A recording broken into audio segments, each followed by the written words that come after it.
tarde, final de tarde, né?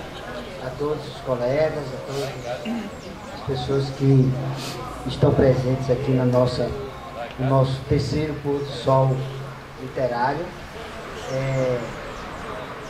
Eu gostaria, antes da gente dar início às nossas atividades de hoje, só reafirmar para aquelas pessoas que estão vindo pela primeira vez qual é o objetivo e qual é o sentido do nosso grupo. O nosso grupo se chama Sol das Letras, é um grupo de escritores, não é um grupo fechado, é um grupo aberto. Qualquer escritor, seja poeta, contista, romancista, João Pessoa da Paraíba, que queira participar, pode ficar absolutamente à vontade para nos procurar. E o nosso objetivo principal é a gente começar a dar visibilidade, a aumentar o processo de divulgação da literatura paraibana, da literatura de João Pessoa. Foi por isso, acredito, que nós começamos a fazer esse movimento ainda no ano passado e estamos trabalhando em 3 frentes, digamos assim. A primeira frente é essa aqui que nós estamos agora, que é a realização do que nós chamamos Pôr do Sol Literário.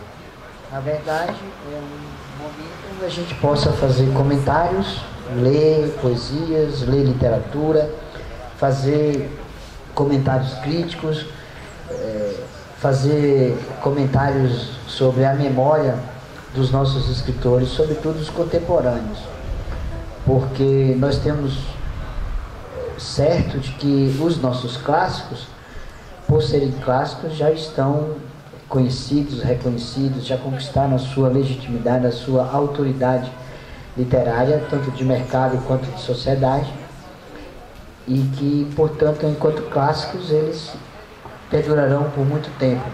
Mas nós temos que renovar essa tradição da literatura paraibana e pessoense, por isso que nós damos ênfase nesses encontros à discussão de escritores contemporâneos vivos. E é sobre isso que nós vamos fazer hoje à tarde, nesse início de noite. E eu tenho muita honra de participar desse grupo e de poder agora convidar o nosso companheiro de grupo também de literatura, Políbio Alves, para compor a nossa mesa, e cuja obra vai ser debatida na noite de hoje, tá certo? Políbio, por favor. Também gostaria de convidar o professor da Universidade Federal da Paraíba e crítico de literatura, professor Milton Marques Júnior. Por favor, professor.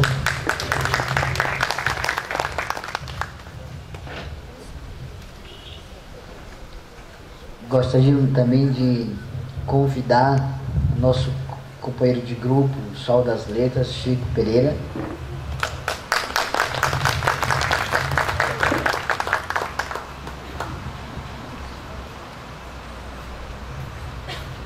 Gostaria de convidar para compor a mesa, que vai fazer parte dos comentários aqui da obra do Políbio Alves, o escritor e também jornalista Helder Moura.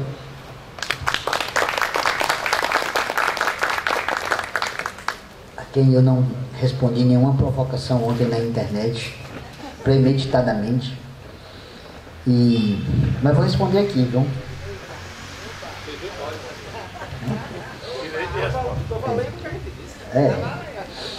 Gostaria também de convidar o professor Damião, que é o presidente da Academia Paraibana de Letras e que desde o primeiro momento sempre abriu as portas da academia para a gente fazer os nossos encontros aqui. Eu sempre brinco e digo que nenhum dos membros do grupo é imortal, mas a academia abriu os braços para todos esses mortais, e por isso eu gostaria de agradecer ao professor Damião Ramos Cavalcante e convidá-lo para compor a mesa também. Cadê o professor Damião? Só para a gente eu não sei se todos vocês estiveram aqui no nosso último encontro, quando a gente discutiu a obra do Helder Moura, mas para ficar claro o método de como a gente vai trabalhar nessa tarde, tá certo?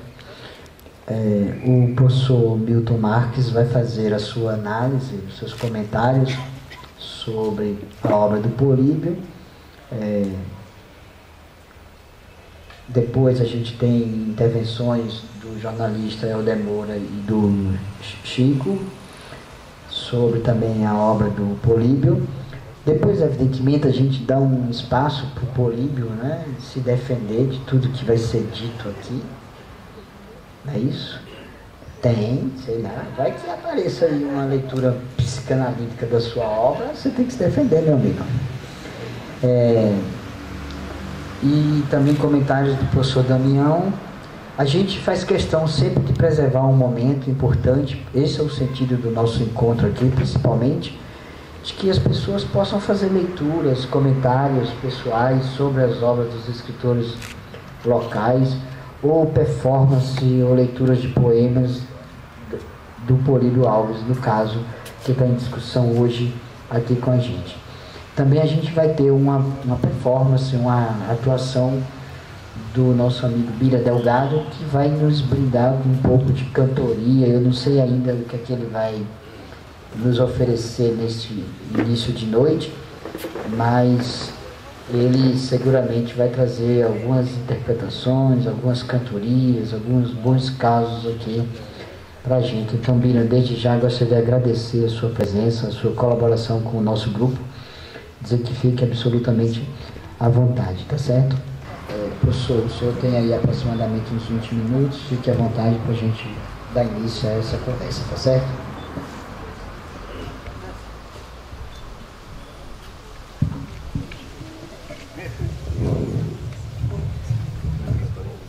Boa tarde a todos. Eu fui convidado para este evento e gostaria de agradecer aos organizadores do evento, ao professor, ao poeta Políbio Alves também, que é meu amigo particular, e eu vim em atenção também a Políbio, sobretudo a Políbio, e agradecer o fato de que estou na mesa com pessoas como Chico Pereira e Helder Moura. Eu não sei se 20 minutos serão suficientes, mas enfim, preparei um texto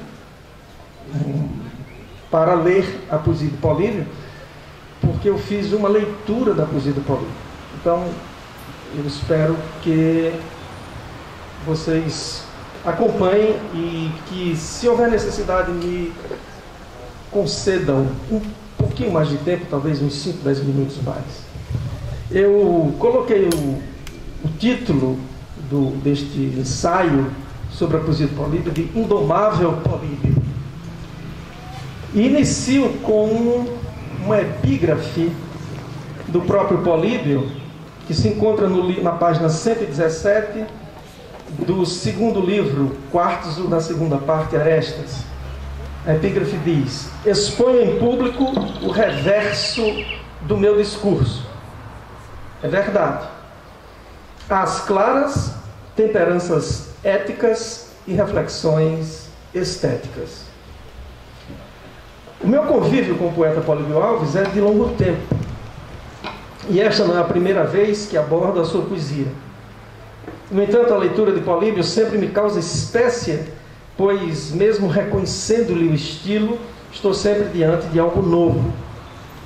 Políbio e sua poesia se confundem numa perfeita simbiose entre o observador e a coisa observada. Ambos de natureza arredia ao primeiro contato, pois, assim como sua poesia, Políbio é indomável. Este seu mais recente livro é mais uma prova do que já pude observar nos anos de leitura de sua poesia e de sua prosa. Pensemos no título: Os Objetos Indomáveis. Alguém quer construção mais apropriada? Se tomarmos o termo objeto como o que foi colocado adiante, a barreira, a interposição, o obstáculo, nada mais normal do que considerá-lo indomável, pois nem sempre podemos dominar o objeto que nos obsta o caminho. Mas se tomarmos o objeto como algo estático, como considerá-lo indomável se a sua própria imobilidade nos dá o ensejo de procurar formas de contorná-lo se não pudermos removê-lo? Pensemos nas partes que compõem esta obra. A primeira parte, ou o primeiro livro, intitula-se Mosaico, dividida por sua vez em duas outras partes, a saber, litografia e argamassa. A segunda parte, o segundo livro, chama-se Quartzo, que também se divide em dois momentos, grafite e arestas. Se atentarmos para os nomes, veremos que eles se harmonizam em torno do título, com sentidos que transitam entre si e se complementam. O mosaico é, por definição, a composição com pequenas peças em que se pode observar um processo ou uma arte criativa das imagens que o compõem. A palavra vem do latim medieval mosaicum, compondo a expressão mosaicum opus, obras das musas, numa referência às grutas dedicadas àquelas divindades nas várias cidades romanas, decoradas com essas peças que hoje chamamos mosaico. Mas mosaico é também uma peça de encaixe usada em um processo de construção para efeitos pragmáticos, como a proteção do solo ou da parede, ou efeitos ornamentais, quando estas peças trazem figuras compostas de outras pequenas peças ou nelas pintadas, impressas, enfim. Já a litografia é literalmente algo que foi gravado na pedra, um escrito na pedra. A argamassa, por sua vez, é um aglutinante que, em mistura proporcional de areia e água, é usado nos assentamentos de alvenaria. Eis os elementos de um processo de construção de, digamos, uma moradia. A argamassa e o mosaico com litografia. No entanto, o livro de Políbio não trata disso, óbvio, mas guardemos estas informações. Na segunda parte do livro, impõe-se a palavra quartzo, que, associada a grafite, vem confirmar a mineralidade semântica nestes poemas polibianos, sendo o quartzo a forma cristalina do silício e o grafite uma variedade do carbono. Fechando a composição semântica, temos as arestas, que normalmente os objetos devem ter, sobretudo quando estamos nos referindo a objetos materiais e minerais.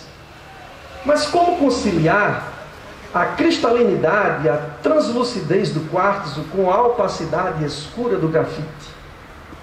Não há conciliação possível, a não ser pelo método criativo de juntar claro e escuro, mas mesmo assim o conflito é evidente, pois um não consegue absorver o outro e, se assim acontecer, não será mais quartzo ou grafite, porém uma terceira coisa.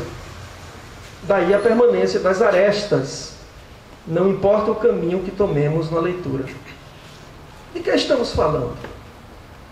De que falam os objetos indomáveis de Políbio Alves? Em seu título estranho, porém plausível nos limites da criação artística, mas cuja estranheza se acentua quando dividido e subdividido em partes aparentemente incompreensíveis e secas, duras e angulosas. Este é o desafio que tentarei tirar do caminho ou procurar contorná-lo devido à sua natureza de objeto, obviamente, indomável.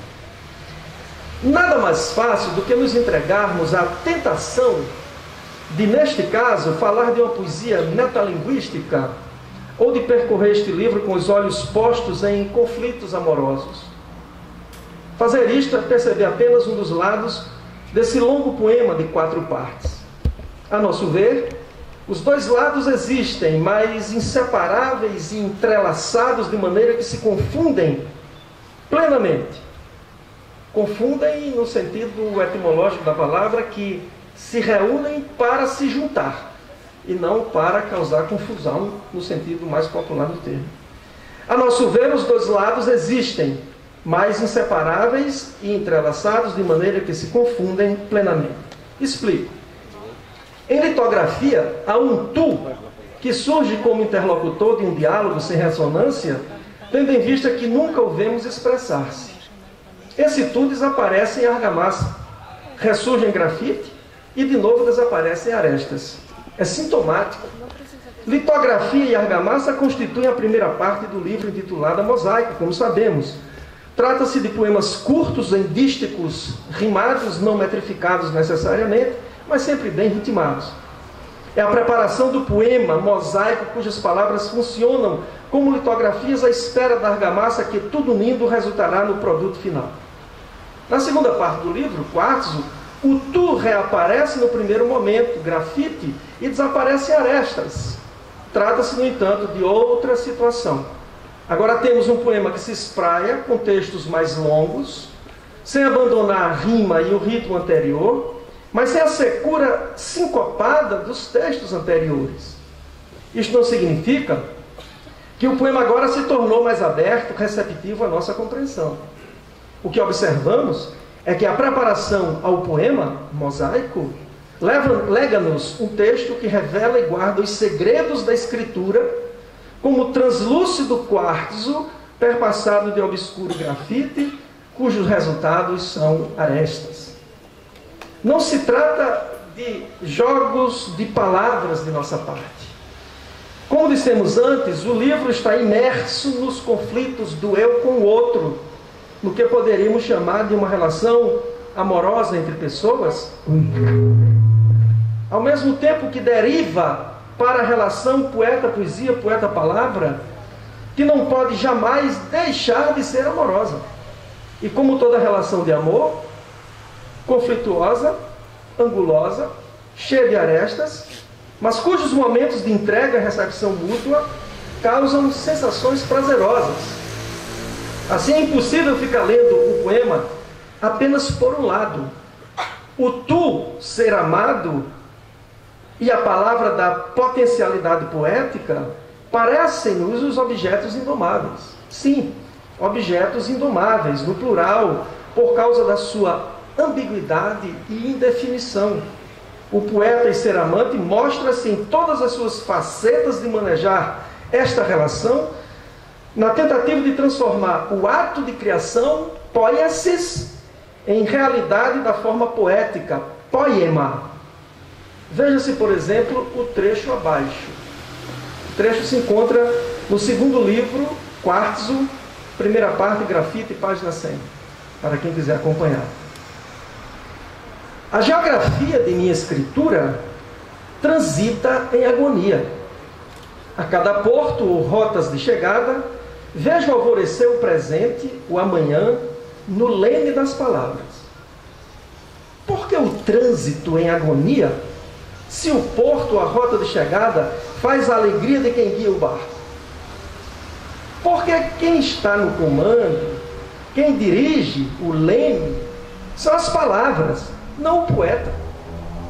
Ora, etimologicamente, transitar significa ir através, ir além. Mas um dos sentidos translatos de transitar é morrer. Morrer não é ir além da vida? Que sentido deveríamos dar para a geografia de minha escritura transita em agonia, quando a clara situação de impotência do Criador diante da criatura revela-nos uma quase morte perante as palavras indomáveis do indomável poema que assume o leme e o leva para onde quer ou às vezes nem leva. São muitos os instantes de inquietação, compensados aqui e acolá por algum momento em que a palavra, assim como a vida, mostra-se menos esquiva e um pouco domável. Veja-se esta bela e simples metáfora que se encontra no segundo livro, Quartzo, na primeira parte, grafite, página 108. Sou feliz como água de chafariz. O poeta sente que a palavra o absorve, tanto quanto ele a ela. Em mim repousa a palavra porosa, diz ele. Do mesmo modo que a criação não é pura invenção, como entendem alguns, mas acrescentamento de significados para novas significâncias. Diz o poeta, nada invento, acrescento. A palavra necessita da reinvenção constante do poema, da arte, Ao poeta cabe vencer o condicionamento da expressão e reinventar-se cotidianamente. É aí que reside a criação, que é sempre processo, poiesis. Não ato acabado, poema. Diz o poeta, embora com risível repulsa, reinvento extasiado outra musa. Em muitos momentos podemos supor, e é uma leitura que pode ser feita, que o poema descamba para o amoroso, sensual, erótico das relações interpessoais. Doce ambiguidade que contempla a natureza anárquica da poesia. Anarquia, no sentido grego do termo, de uma ausência de governo, fato que já comprova uma possível definição da poesia como objeto indomável. Assim diz o poeta: preservo em substratos a anarquia dos relatos. Para completar, expondo essa ambiguidade, que diríamos fusão perfeita das relações conflituosas entre as pessoas e fusão do poeta com a melhor expressão da língua, atentemos para as duas estrofes abaixo, que se encontram no livro Mosaico, primeiro livro Mosaico, primeira parte, litografia, página 41. Diz o poeta: no asilo da agonia, tua fiel aleivosia, você não me dá sossego, refém, aliás, desse apego. Se as relações interpessoais são pautadas por agonias e traições cotidianas, não é diferente a relação do poeta com a linguagem, na tentativa de recriá-la. A palavra trai, como diz o poeta José Antônio Assunção, nada me atrai mais do que a palavra, e toda palavra me trai. Nada me ocupa mais do que a palavra, e toda palavra me culpa. O poema trai e o poeta, seu refém, vive constante angústia pelo fato de que estão, cito Políbio, as palavras revoltas ali em nossa volta. O que o faz ir adiante é a esperança de um possível norte. Cito novamente: planilhas de desejos e sonhos, uma geografia de que dispõe. Ao mesmo tempo, o que o faz ir adiante é a certeza de que o Criador se fundiu com a criatura no inequívoco salto quântico, exata continuação das estrofes anteriormente destacadas. Diz Políbio: enfim, somos uma só pessoa, impertinência que atordoa. Então, quando você lê as três estrofes juntas, você tem: no asilo da agonia, tua fiel aleivosia, você não me dá sossego, refém, aliás, desse apego. Enfim, somos uma só pessoa, impertinência que atordoa. O princípio da incerteza, que rege a física quântica, revela-se na nossa própria vida cotidiana, quando somos apenas uma realização de muitas possibilidades que foram deixadas para trás. A vida nos parece mais um teatro do absurdo, em cujo espaço vivemos uma correria contínua, em busca de ter para nos suster. Mas a mera aquisição do que é físico, material, é pura ilusão. Nessa corrida desenfreada para a materialidade, esquecemos de prover a verdadeira parte de nós, melhor dizendo, nós mesmos, o espírito. A poesia é uma possibilidade de sustento do espírito. Não é à toa que Cecília Meirelles dizia que a vida só é possível reinventada. E depois, esse é o verso que começa o poema Reinvenção, do livro Vaga Música. Depois ela repete mais algumas vezes o verso, só que multiplicando o termo vida. A vida, a vida, a vida só é possível reinventada. A reinvenção ou a criatividade que existe na arte é o salto qualitativo que deveríamos dar todos, e que o artista, no caso o poeta, já descobriu há tempos. Veja-se, por exemplo, o que diz o poeta: para que aqueles que nos ouvem ou os que nos leem não fiquem pensando que estamos mais do que divagando, tresvariando. Diz Políbio: adusta e cindida ionesca vida. naquele verso quântico reverso. Enfim, a arte é um dos caminhos reais de o homem encontrar-se consigo próprio e com o outro, pois trata-se da possibilidade de tentar domar a expressividade e, compreendendo-se, buscar compreender o outro.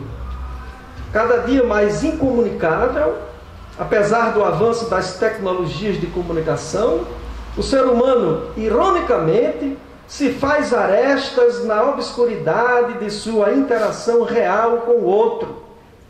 Resta à poesia tentar restabelecer esta comunicação.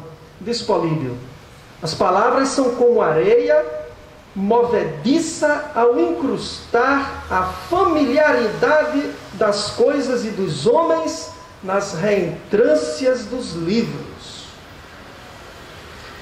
A física clássica newtoniana se baseia no princípio de dualismo cartesiano, estabelecido por Descartes, evidentemente, no século XVII, com a divisão da natureza em duas partes distintas: a coisa pensante, que Descartes chamou de res cogitans, que se situa no âmbito da mente; a coisa extensa, que Descartes chamou de res extensa, e que se situa no âmbito da matéria. Tal pensamento mecanicista acabou por tornar-se a base da física clássica.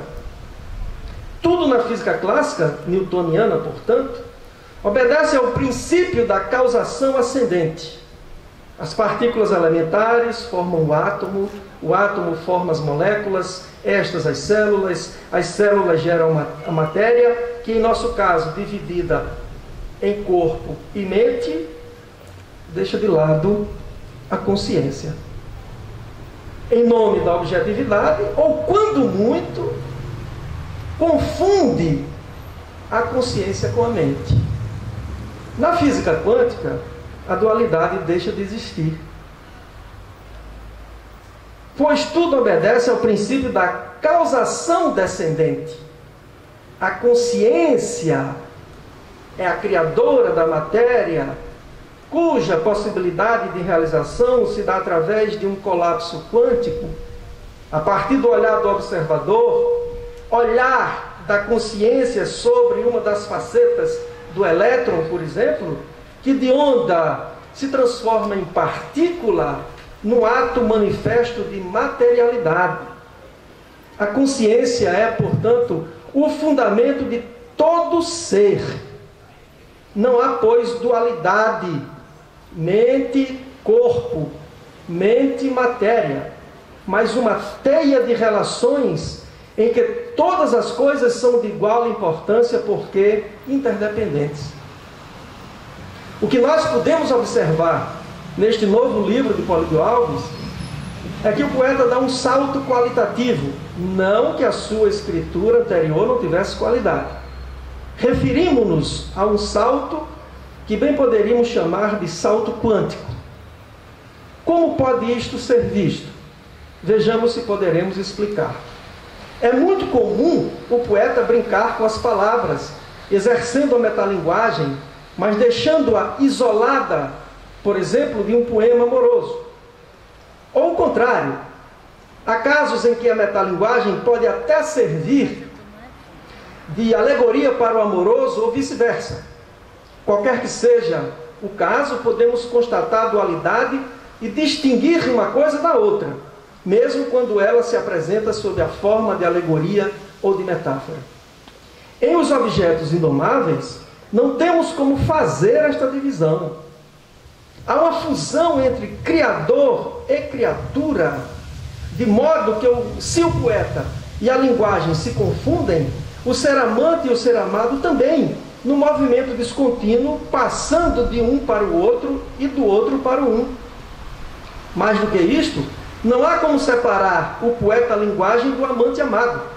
Os Objetos Indomáveis provocam a fusão de tais aspectos, antes visíveis e separados, porque aparentemente díspares.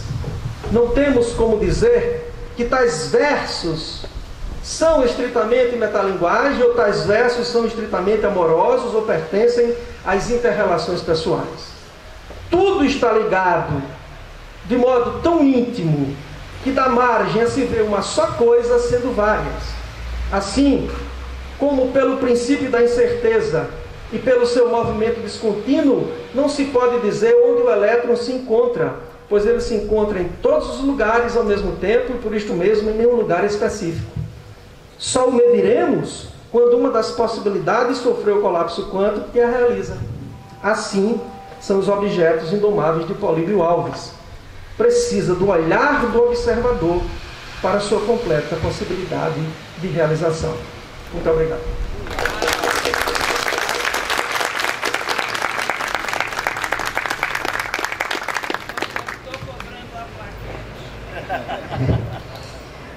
Muito obrigado, professor Milton Marques, em nome do Grupo Sol das Letras e também do próprio poeta Políbio Alves. Se ele me permite, gostaria de agradecer a sua leitura.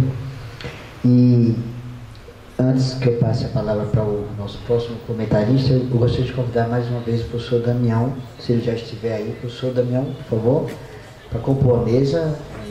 O senhor que tem sido muito generoso ao abrir as portas e se fazer sujeito da nossa história também. É seguramente um ator social forte para a gente aqui do Grupo Sol das Letras. Antes de passar para o Chico Pereira, eu gostaria de agradecer os nossos parceiros que tornam possível esses nossos encontros aqui. Então, gostaria de agradecer o apoio que a gente tem recebido da Academia Paraibana de Letras, da Universidade Federal da Paraíba, da Universidade Estadual da Paraíba, da Prefeitura de João Pessoa, por meio da... Chico Pereira, por favor, seus comentários. Boa noite. Primeiramente, saudar o nosso presidente da Academia Paraibana de Letras, o professor Damião, e todos demais da mesa, o nosso Políbio, e saudar também a todos vocês.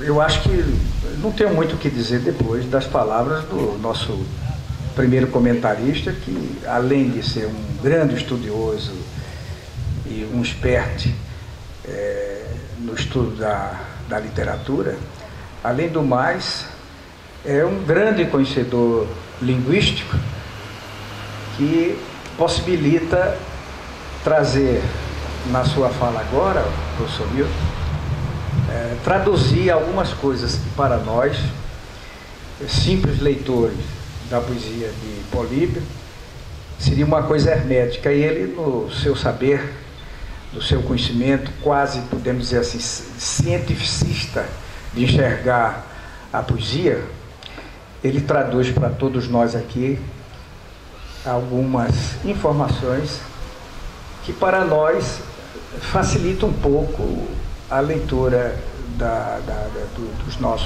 do poema do nosso Políbio, que apesar de tão simples seja a sua escrita, porque não vemos assim nada hermético no que ele diz, mas ao mesmo tempo é cheio de uma simbologia, como diz aqui na introdução do livro, uma certa simbologia que não tem os vícios do parnasiano, mas que se mantém ainda na nossa modernidade com mutações que não só colaboram para que a poesia de Políbio permaneça eterna, mas acima de tudo ela continue com o mesmo vigor que a poesia tem desde a antiguidade.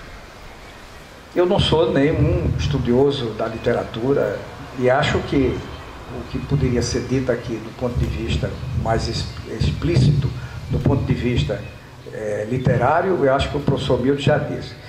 Eu apenas vou, como leitor de poesia, levar algumas considerações.